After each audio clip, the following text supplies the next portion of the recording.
காஷ்மீர் பஹல்காம் அட்டாக்கை தொடர்ந்து இந்தியா எப்போ பதிலடி கொடுக்கும்னு காத்துட்டு இருந்த நிலையில இப்ப ஆபரேஷன் சிந்தூர்ன்ற பேர்ல பாகிஸ்தானுக்கு பதிலடி கொடுத்திருக்காங்க இந்தியன் ஆர்மி. பாகிஸ்தானோட ராணுவத்துக்கு நெருக்கமா இருக்கக்கூடிய ஜெய்ஸ் இ முகமது, லஷ்கர் இ தைபா அண்ட் முரிட்கி போன்ற தீவிரவாதிகள் செயல்படக்கூடிய தீவிரவாத இயக்கங்களை குறிவச்சு இந்தியா சுமார் 9 ஏவுகணைகளை அனுப்பி தாக்கியிருக்காங்க.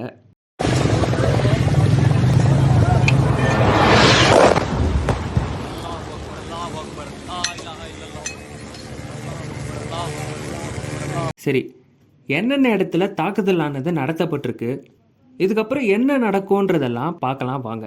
முதல்ல ஆபரேஷன் சிந்தூர்னு பேர் வச்சதுக்கான காரணம் இந்தியாவோட பதிலடின்றது மட்டும் தான் சொல்லியிருக்காங்க.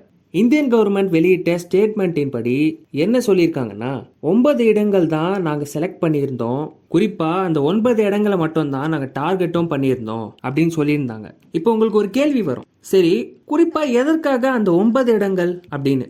அதுக்கு அந்த ஸ்டேட்மெண்ட்ல என்ன குறிப்பிடப்பட்டிருக்குன்னா, ஏன்னா இந்த 9 இடங்கள்ல இருந்து தான் தீவிரவாதிகள் இந்தியாவுக்கு எதிராக காஷ்மீர் பஹல்காம் தாக்குதலுக்காக பிளானிங் பண்ணது, அதை எக்ஸிக்யூட் பண்றதுக்கு ட்ரை பண்ணதுன்னு சொல்லி எல்லாத்தையும் பண்ணியிருக்காங்க.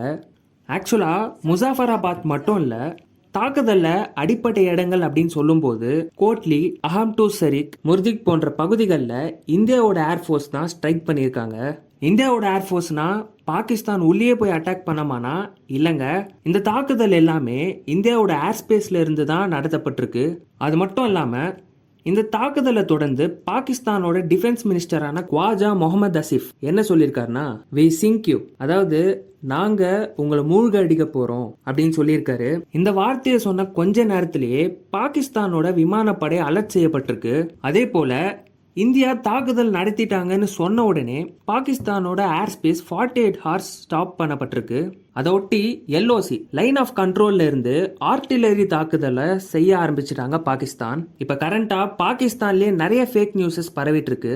லைக் இந்தியா பாகிஸ்தான்ல உள்ள மசூதிகளை தாக்கினதாகவும் அதனால எல்லா மசூதிகளையும் மூட வேண்டும், யாரும் வெளியே வர வேண்டாம்னு பாகிஸ்தான்ல இருக்கிற எல்லா ஹாஸ்பிட்டல்ஸும் தயார் நிலையில இருக்கணும்னு சொல்லியிருக்காங்க. இதை தொடர்ந்து பாகிஸ்தான் பிரைம் மினிஸ்டரான ஷெபாஸ் ஷெரீப் என்ன சொல்லியிருக்காருன்னா, இந்தியாவோட இந்த தாக்குதல் கோழைத்தனமான ஒரு தாக்குதல்னும் இந்தியாவுக்கு தக்க பதிலடியை நாங்க கொடுப்போம்னு சொல்லியிருக்காரு. இந்தியாவுமே எல்லா விஷயத்துக்கும் தயாரா தாங்க இருக்காங்க.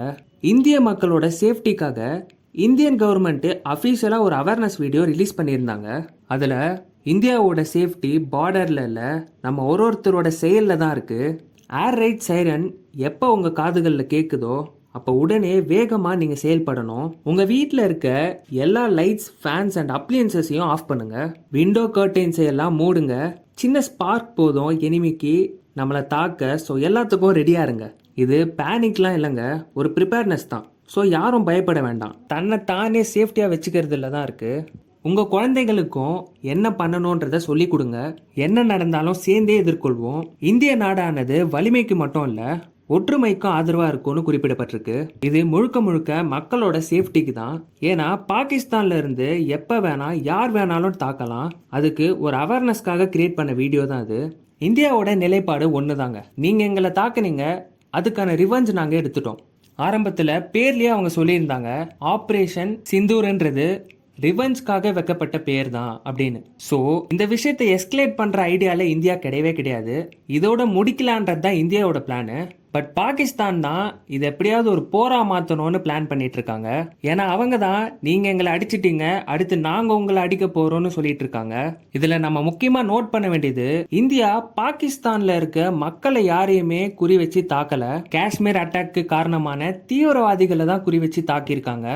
இந்தியாவோட நிலை ஒண்ணுதான், தீவிரவாதத்தை அழிக்கணும்ன்றது தான். இதையும் தாண்டி பாகிஸ்தான் நம்மளை அட்டாக் பண்ணா நம்மளும் சும்மா இருக்க முடியாதுல்ல, நம்மளும் அட்டாக் பண்ணி தான் ஆகணும். இப்ப உடனுக்குடன் 2 தரப்புலையும் போர்க்கான சூழல் தான் நிலவிட்டு இருக்கு. நம்மளோட ராணுவமும் தயார் நிலையிலேயே இருக்குன்னு சொல்லலாம். அடுத்து என்ன நடக்க போகுதுன்னு பொறுத்து இருந்து பார்க்கலாம். இந்த தாக்குதலை பத்தி உங்களோட கருத்தை கமெண்ட் செக்ஷன்ல சொல்லுங்க. மேலும் சட்டம் தொடர்பான செய்திகளை தெரிஞ்சுக்க நம்ம சேனலை சப்ஸ்கிரைப் பண்ணுங்க.